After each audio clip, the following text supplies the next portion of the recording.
Most people now spend too much time on their screens. You know it's becoming a problem when you realize that you have been on your phone for too long. If you clicked on this video, that means you struggle with the same problem that I struggle with.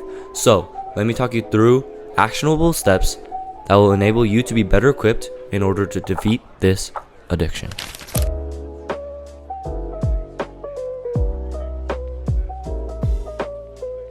When it comes to being overindulged in anything, the first step is to always realize that you are addicted. Our addiction to our phone will be a tough one to break because we have all been hardwired to our phone.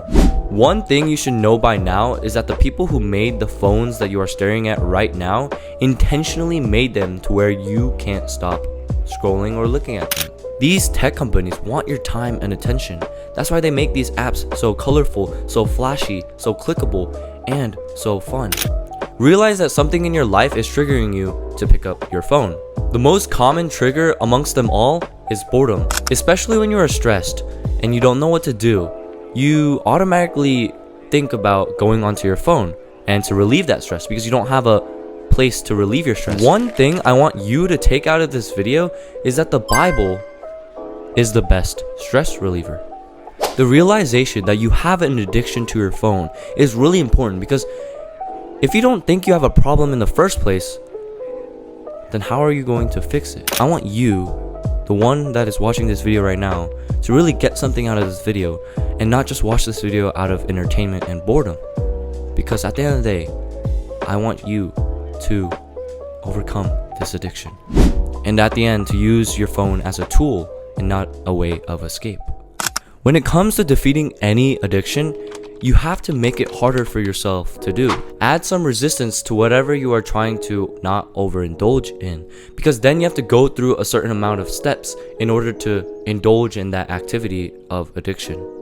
When you do something important where you need to focus on a task like schoolwork or even work in general, put your phone in another room. I understand if you are on a time crunch where you need to look at your phone if someone messaged you. So if it comes to that, then put your phone like 10 feet away from you where you need to get up and walk in order for you to be on your phone.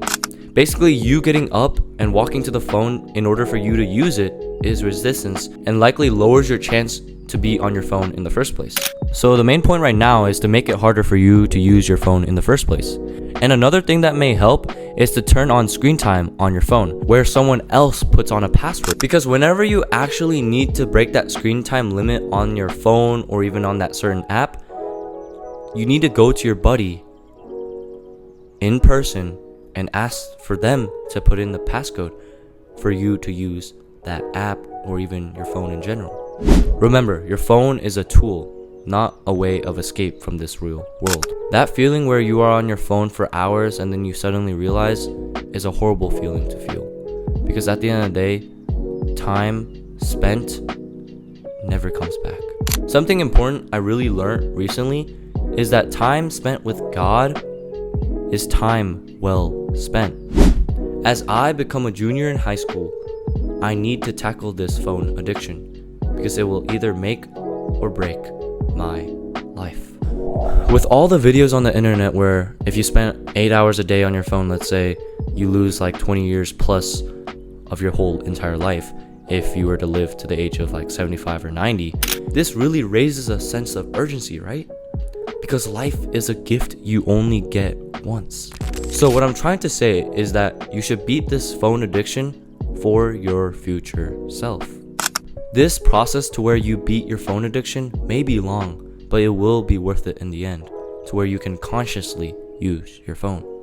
Having accountability partners are important as well, because if you get criticized from your loved one or a friend, it really means to you, and that person's opinion matters to you.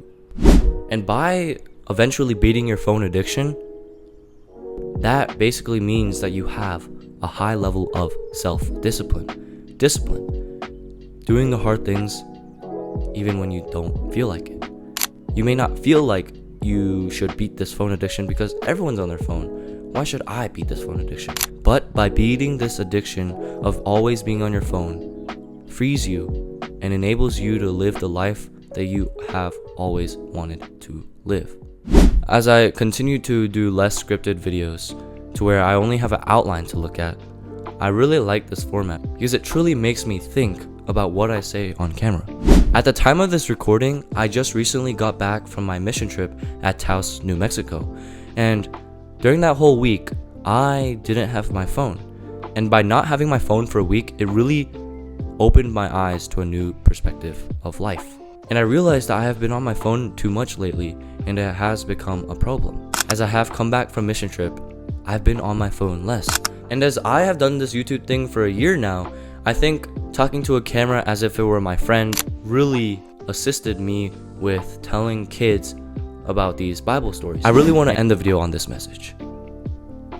Spend your time wisely on this earth, because life is a gift from God, as I have said multiple times in this video. All this time you'll spend here on earth is valuable, so use your phone as a tool and not as an escape from this world. For nothing is impossible with God.